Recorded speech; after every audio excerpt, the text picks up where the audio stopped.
All right, geometry gurus, here we go with our first example for this section here. This will be a short and sweet example here. So biggest thing we want to do is we're going to be finding what is AD.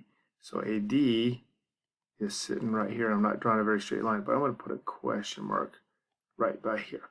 Okay, now based on the information we know from what the video and the properties that we talked about is that we also know that we have a measurement of angle B is equal to 32 degrees, which doesn't really apply to a side. Okay, we have CD, which is down here.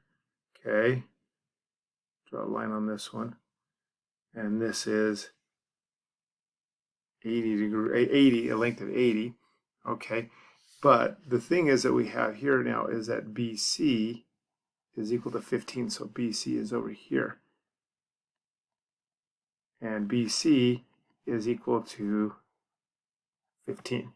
So based on the rules and video that we just watched and we talked about here a little bit, because this side is 15, AD is the opposite side, and in parallelograms, opposite sides are congruent to each other, so that we can say that AD then is equal to what? 15. And that is our answer. All right, anybody have any questions on that, let me know. But we could also go on too and sit there and think about, so if DC is equal to 80, what can we say about AB then, just for the sake of it, just for extra practice? This is 80, that means this side is also what? 80.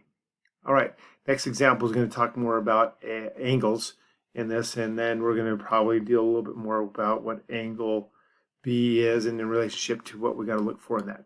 All right, any questions or concerns, or any not sure about something, go ahead and reach out to me and we can talk about it in class next time. All right, talk to you later.